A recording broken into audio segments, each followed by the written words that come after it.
मिस्र में हाल ही में आयोजित गाजा शिखर सम्मेलन के दौरान एक बार फिर अमेरिकी राष्ट्रपति डोनाल्ड ट्रंप अपने बयान को लेकर चर्चा में आ गए हैं। जहां एक और सम्मेलन का मुख्य उद्देश्य गाजा पट्टी में स्थायी शांति और समृद्धि के लिए कदम उठाना था, वहीं दूसरी ओर ट्रंप की एक निजी टिप्पणी ने मीडिया और राजनीतिक विश्लेषकों का ध्यान खींच लिया। दरअसल सम्मेलन के दौरान मंच पर वैश्विक नेताओं के बीच इटली की प्रधानमंत्री जॉर्जिया मेलोनी अकेली महिला नेता थी। इस मौके पर ट्रंप ने मेलोनी की ओर इशारा करते हुए सार्वजनिक रूप से उनकी सुंदरता की प्रशंसा कर दी। उन्होंने कहा, मुझे नहीं पता कि मुझे ऐसा कहने की अनुमति है या नहीं, क्योंकि आजकल किसी महिला को खूबसूरत कहना राजनीतिक रूप से खतरनाक हो सकता है, लेकिन फिर भी मैं अपनी किस्मत आजमाना चाहता हूँ।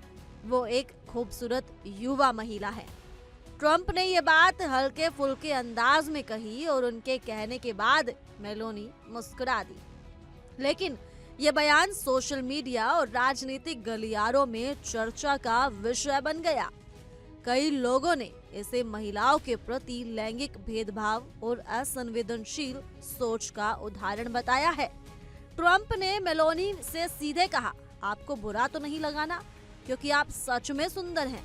इसके तुरंत बाद उन्होंने मेलोनी की नेतृत्व क्षमता की भी सराहना की और कहा कि वो इटली की एक बेहतरीन नेता हैं, जिन्हें उनके देश में बेहद सम्मान प्राप्त है। ट्रंप ने यह भी कहा कि मेलोनी का इस शिखर सम्मेलन में भाग लेना बेहद सराहनीय है और ये उनके गंभीर वैश्विक दृष्टिकोण को दर्शाता है। हालांकि ये पहली बार नहीं है जब डोनाल्ड ट्रंप महिलाओं को लेकर इस तरह की विवादित या असंवेदनशील टिप्पणी के कारण विवादों में घिरे हों। उनके राजनीतिक करियर के दौरान ऐसे कई मौके आए हैं जब उन्होंने महिलाओं के बारे में टिप्पणियां की हैं, जिन्हें व्यापक आलोचना का सामना करना पड़ा है। ट्रंप की छवि एक ऐसे नेता की रही है जो अक्सर अपने शब्दों पर नियंत्रण नहीं रखते और कई बार उनकी टिप्पणियां व्यक्तिगत, असंवेदनशील और विवादास्पद होती हैं।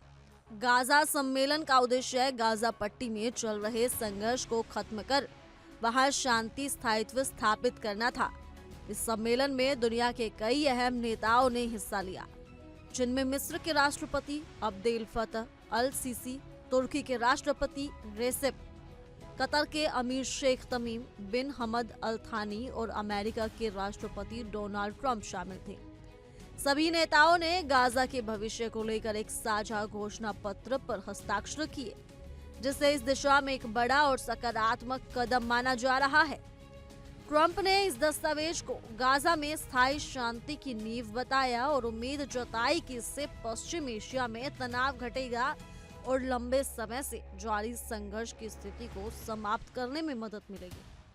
कुल मिलाकर यहाँ एक और सम्मेलन का उद्देश्य गंभीर और वैश्विक स्तर पर महत्वपूर्ण था, वहीं ट्रंप की एक हल्की फुल्की निजी टिप्पणी ने उसे अलग दिशा में मोड़ दिया। ये बात एक बार फिर से सामने आई है कि सार्वजनिक मंचों पर नेताओं को अपनी भाषा और व्यवहार के प्रति सजग रहना चाहिए, विशेष रूप से जब बात लैंगिक संवेदनशीलता की हो। मेलोनी जैसी महिला नेता जब वैश्विक मंचों पर देश का प्रतिनिधित्व करती हैं, तो उनके साथ पूरी गरिमा और सम्मान का व्यवहार किया जाना चाहिए। ट्रंप की टिप्पणी ने एक बार फिर ये सवाल खड़ा कर दिया है कि क्या वैश्विक नेताओं को निजी राय और सार्वजनिक भाषा के बीच अंतर नहीं समझना चाहिए। ट्रंप के इस बयान को लेकर आपका क्या कहना है, आप हमें कमेंट कर जरूर बताएं और इसी के साथ जुड़े रहिए इंडिया डेली के डिजिटल प्लेटफॉर्म के साथ।